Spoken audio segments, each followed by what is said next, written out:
కానీ మరి సార్ మీరు 35 పాటలు రాశారు, పైగా రామ్ గోపాల్ వర్మ గారు ఏమి ఆషామాషి చిన్న స్థాయి డైరెక్టర్ కాడు, నేషనల్ లెవెల్లో షేక్ చేస్తున్న డైరెక్టరు.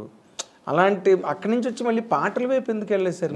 అది నాకు చాలా టీడియస్ అనిపించింది, చాలా చాలా కష్టం అనిపించింది. అంటే నెంబర్ ఆఫ్ డేస్ నాకు ఎక్కువ పట్టేసేది. నేను ఒక పాట రాయడానికి కనీసం నాకు 3-4 డేస్ పట్టేది, 5 డేస్, అప్పుడప్పుడు 1 వీక్.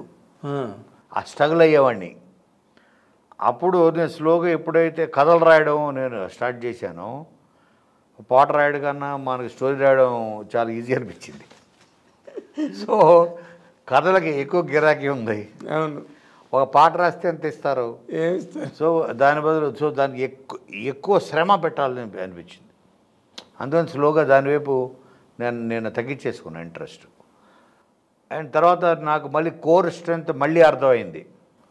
నా కోర్ స్ట్రెంత్ డైలాగ్ అని, నా కోర్ స్ట్రెంత్ స్క్రీన్ ప్లే అని.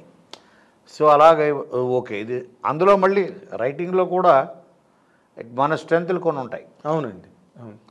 అవి అర్థం చేసుకోవడంలో అలాగ మనం ఆ న్యూక్లియర్ వైపు మనం ప్రయాణించాలి. ఆ న్యూక్లియస్ పాయింట్ దగ్గర రీచ్ అవ్వాలి. అంతే, రీచ్ అవ్వాలి. దెన్ విస్ఫోటం, అదే డెస్టినేషన్. ఎగ్జాక్ట్లీ. ఏం సార్ రైటింగ్లో కూడా ఇప్పుడు మీకు కథ రాయొచ్చు, మాట రాయొచ్చు, పాట రాయొచ్చు, స్క్రీన్ ప్లే రాయొచ్చు, చాలా రాయొచ్చు కదా. అవును కదా. సో దాంట్లో కూడా మళ్ళీ మన స్ట్రెంత్ ఏంటి అది తెలుసుకోవడానికి కొంత టైం పట్టింది.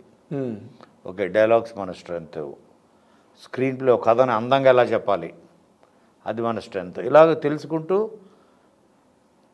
మనల్ని మనం ఏమంటారు ఎవాల్వ్ అవుతూ ఉంటాం కదా.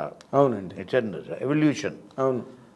రైటర్గా మన ప్రయాణం స్టార్ట్ చేసిన తర్వాత కూడా మనకే ఇప్పుడు ఈవెన్ యాక్టర్స్ కూడా వాళ్ళు ముందు సినిమాలకి ఇప్పుడు సినిమాలకి మెచ్యూరిటీ లెవెల్ చూస్తే పెర్ఫార్మెన్స్ ఇదేంటి అప్పుడు చాలా ఇమెచ్యూర్ చేశారనిపిస్తుంది.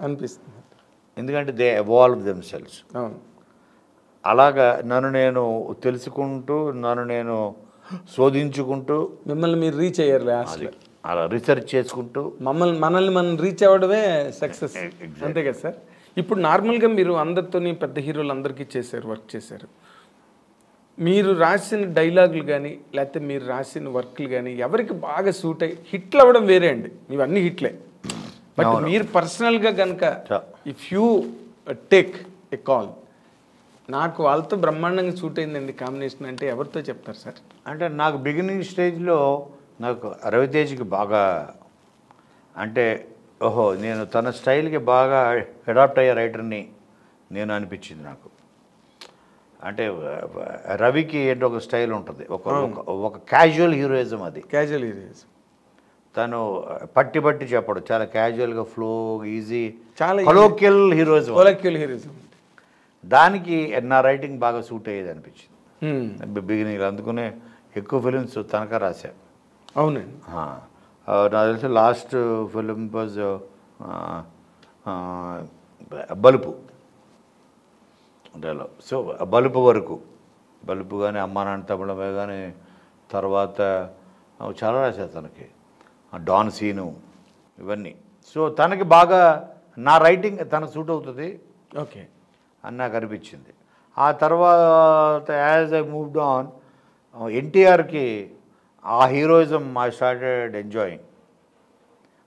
ఎన్టీఆర్కి రాయడం అన్నది ఒక ఛాలెంజ్ లాగా నేను ఫీల్ అయ్యేవాడిని. ఎందుకండి? ఎందుకంటే తనకున్న ఆ మాస్ బేస్ ఎక్కువ కదా. మాస్ బేస్ ఎక్కువ. ఆ మాస్ బేస్లో వాళ్ళతోటి విజిల్ వేయించుకోవాలంటే ఈ క్యాజువల్ రైటింగ్ పనికిరాదు. అతను కొంచెం కన్వెన్షనల్గా ఉంటుంది. అది కొంత బల్లగుద్దినట్టు చెప్పాలి డైలాగ్స్. అవి నేను సాంబా నుంచి స్లోగా తనకి, అందుకనే తనకి 4 ఫిలిమ్స్ రాశా. అలాగే తనకు ఒక స్టోరీ డిజైన్ చేయాలనిపించి అప్పుడు నేను అదుర్సు స్టోరీ, దానికి కథా మాటలు నేనే. అవునండి. సో తను ఇలాంటి క్యారెక్టర్ చేస్తే బాగుంటుంది అని. కానీ అది అల్టిమేట్ సార్, అల్టిమేట్. ఈరోజు జూనియర్ ఎన్టీఆర్ సినిమాల్లో ఆయన చెప్పుకోవాలంటే ఆయన అభిమానులు కానీ మనలాంటి జనరల్ ఆడియన్స్ కానీ మాలాంటి అల్టిమేట్ ఫిల్మ్ అది నిజంగా. ఇప్పుడు వినాయక్ కానీ వినాయక్కి తర్వాత వాళ్ళిద్దరూ చాలా బ్లైండ్గా నమ్మారు. అవును. అండ్ ఆ టైంలో ఏంటంటే, అండ్ తెలుగు ఇండస్ట్రీలో నాకు తెలిసి ఆ క్యారెక్టర్ని తను తప్ప ఎవరు క్యారీ చేయలేరు, ఎవరు చేయలేరు. ఇంపాసిబుల్. ఇప్పుడు ఆ వాక్ శుద్ధి కూడా తనకు ఉంది, ఆ బ్రాహ్మణీకం అన్నీ మొత్తం బాగా everything. పలికించాడు. తను ఆ క్యారెక్టర్లోకి పరకాయ ప్రవేశం చేసేసాడు. చేసేసి ఆ చారీ అన్న క్యారెక్టర్ని తను క్యారీ చేసిన విధానం ఇప్పటికీ అమెరికాకి వెళ్ళినా ఇక్కడికి వెళ్ళినా చాలామంది సార్ మళ్ళీ ఎప్పుడు అదర్స్ 2 ఎప్పుడు ఇప్పటికి అడుగుతుంటారు. మరి అది ఆలోచించలేదు సార్ మీరు అదర్స్ ఎట్ని ఆలోచించా ఈసారి తను అమెరికా వెళ్ళాలి, ఒక వ్రతం పెళ్ళి ఒప్పుకుని వెళ్తాడు అమెరికాకి ఒకటి అనుకున్నారా? వీళ్ళిద్దరు బట్టును చారీ కలిసి మళ్ళీ అమెరికా వెళ్తారు. ఓకే. వీళ్ళిద్దరు అక్కడికి వాళ్ళకి ఏం తెలుస్తుంది, అక్కడ వీడు ఫస్ట్ టైం అమెరికా, వీడికి ఏం తెలియదు, ఫ్లైటే ఫస్ట్ టైము. ఏంటండి గురువుగారు చల్లగా ఉందండి ఇక్కడ, వాతావరణం చల్లగాను, ఎటు మనుషులు తెల్లగానే ఉన్నారేంటి అని వాతావరణం చల్లంగా మనుషులు తెల్లగా అని ఇలాగ అమాయకంగా ఉంటూ అక్కడ ఒక ప్రాబ్లంలో పడుతూ అక్కడ అనే ఒక మాఫియా ఎదిగా బ్రదర్ మాఫియాలో ఉన్నాడు కదా. అవును.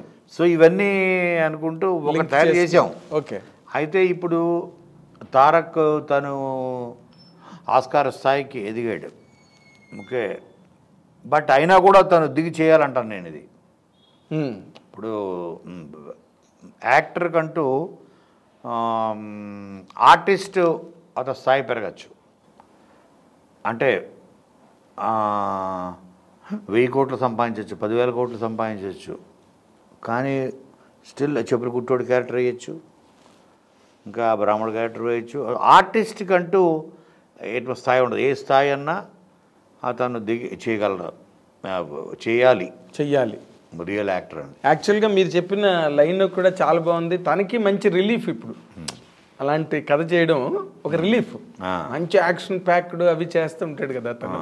ఇప్పుడు ఇలాంటిది చేస్తే కనుక చాలా మంచి ఆడియన్స్ కరెక్ట్ చేయాలి. అంటే అతని నుంచి చాలామంది తారక్ మళ్ళీ ఇది చేయాలని కోరుకుంటున్నారు.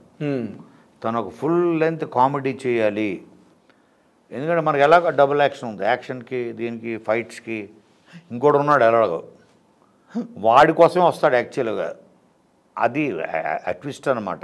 ఓకే. సో ఇలాగా దానికి ఉన్నాడు కాబట్టి తను మళ్ళీ 100% ఆ చారి క్యారెక్టర్ని వదలకూడదు.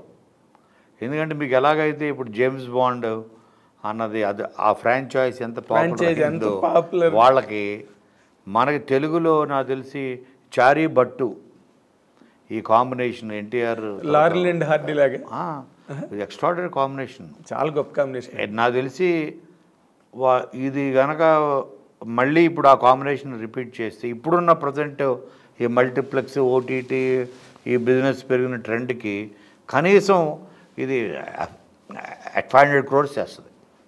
500 crores మినిమం విత్ యాక్షన్. అదుర్స్ 2 అదుర్స్ అమెరికాలో అదుర్స్ బాగుంది. ఐ డ్రీమ్ లో పెట్టారు టైటిల్ మీరు. Very nice. ఐ డ్రీమ్ అదే అమెరికాలో అదుర్స్ అని టైటిల్ కాదు. మరి ఇప్పుడు చేస్తే వినాయక్ చేతి చేయిస్తారు సార్ ఇది. వినాయక్ 100%. అంటే వీళ్ళకి ఏంటంటే స్పాన్ పెరిగిపోయి మనం మీద బడ్జెట్లు పెరిగిపోయాయి. సో కాబట్టి పెద్ద స్క్రిప్ట్లు చేయాలి అనే థాట్లో ఉన్నారు హీరోస్. అది రాంగ్ అంటాను నేను. ఓకే, చేయాలి, డెఫినెట్ చేయాలి. But at the same time కొన్ని గ్రౌండ్ మీద ఉండి కూడా చేయాలి. గ్రౌండ్ రియాలిటీస్ లో కూడా ఉండి చేయాలి. ఇప్పుడు ఆయన ఉన్నారు ఎన్టీఆర్, సీనియర్ ఎన్టీఆర్. ఆయన సూపర్ స్టార్డంలో ఉన్నప్పుడు బడిపంతుల సినిమా చేసేయండి. అవును, సూపర్ స్టార్డమ్, మామూలు స్టార్ కాదు. అప్పుడు బడిపంతులు ఒక తాత తన పిల్లలు వాళ్ళ చేత రిజెక్ట్ చేయబడి తర్వాత మావారి మంచితనం సినిమా చేశారు ఆయన. సీనియర్ ఎన్టీఆర్ మావారి మంచితనం అని వెరీ నార్మల్ మేలుకొల్పని. ఆయన కొన్ని సినిమాలు ఇర్రెస్పెక్ట్ ఆఫ్ ద రిజల్ట్ అది హిట్ అయ్యాయా ఫ్లాప్ అయ్యాయని పక్కన పెడితే, బట్ ఈ టుక్ అప్ దోస్ క్యారెక్టర్స్, ఆ బేస్ క్యారెక్టర్స్ని వదలకుండా ఆయన దానవీర్ సూర్కర్ణులు అవన్నీ చేయడం అదొక ఎత్తు అయితే, ఈ ప్రయాణం కూడా అతను మానేలేదండి. అంటే ఒక సినిమా కనుక ఆడియన్స్కి వాళ్ళ మనసుకి ఎక్కితే, ఈవెన్ అదుర్స్ 2 కూడా ఇది 500 crores 600 crores కలెక్ట్ చేయడం చాలా ఈజీ. అవునండి, మీరు చెప్పిన ఫార్ములా ప్రకారం అయితే అంత పెద్ద కష్టమైన విషయం కాదు అది. అంటే ఆ స్పాన్ ఉండే ఫిల్మ్స్ తీసుకుంటేనే కలెక్ట్ చేస్తాయి అనే ఒక మిత్తులో వీళ్ళు ఉన్నారు ఆర్టిస్టులు అని నా ఫీలింగ్. హీరోలు అవసరం లేదు. ఇప్పుడు కాంతారాకి ఏ స్పాన్ ఉంది? ఏమి లేదండి. ఎక్కడ జరిగిన కదా అది? ఒక గూడెం, ఒక గిరిజన ప్రాంతం, ఒక అడవి, ఇదేగా. అవును, మరి అది కూడా అంత కలెక్ట్ చేసిందిగా. మామూలు కలెక్షన్ కాదు అసలు, అది ఒక పెద్ద మైల్ స్టోన్, ఒక ల్యాండ్ మార్క్ అయిపోయి, అది ఒక్క కన్నడకే కదా అన్ని లాంగ్వేజెస్కి ల్యాండ్ మార్క్ అయిపోయింది. ఇప్పుడు RRR లేదంటే బాహుబలి లాగా అంత sets, foreign actors, foreign stunt masters ఇవేమి లేరుగా దానికి. కాంతారాలో ఎవరున్నారండి? It's an indigenous film. Exactly, indigenous. Correct. మన ఓన్ దానికి తను కూడా ఇలాంటి కూడా చేస్తుండాలి ప్యారలల్ కానీ నా ఫీలింగ్. తను ఎందుకంటే ఇవాళకి మా ఇంట్లో ఉన్న పెద్దవాళ్ళకి, నానమ్మలకి, వాళ్ళకి ఆ క్యారెక్టర్ ఇష్టం. అయ్యో, అదర్స్లో it is a universal character sir అది. అందరూ చిన్న పిల్లవాళ్ళ దగ్గర నుంచి సారీ పెద్దవాళ్ళ దగ్గర వరకు అందరూ, ఆల్ సెక్షన్స్, ఆల్ ఏజెస్. అవును, ఆల్ ఏజెస్. నిన్న yesterday one Muslim friend was telling me, అని తను చెప్తున్నాడు అసలు అదుర్స్లోనే అసలు ప్రీస్ట్ క్యారెక్టర్ అండి జూనియర్ ఎన్టీఆర్, ఏం చేశాడు సార్ అని చెప్తున్నాడు. ఇప్పుడు వాళ్ళ మతం వేరు, వాళ్ళ క్యారెక్టర్ కాదు అది, వాళ్ళకి ఏ రకంగానే సంబంధం లేదు కదా అది. But they are admiring that character and his performance in that particularly. చాలా బ్లాస్టింగ్ పర్ఫార్మెన్స్ కదా జూనియర్. అది లేకపోతే ఇప్పుడు బ్రహ్మానందం తను తప్ప చేయలేడు, ఎవరు చేయలేరు. అంటే ఎవరు చేయలేరు తను తప్పితేనని తనే ప్రూవ్ చేసుకున్నాడు. ఆ గెటప్ ఏంటి అసలు? అది ఎవరు వేయగలరంటే ఏ హీరో? ఒక గ్లామరస్ హీరో, ఓ డ్యాన్సులు గెన్సులు చేసే హీరో, ఆ పంచకట్టు పిలకది పెట్టి ఏ హీరో చేయడం చేసే ధైర్యం కూడా, ఆ సాహసం చేయరు. ఎందుకు లేనిపోని రిస్క్ తను చేస్తాడు.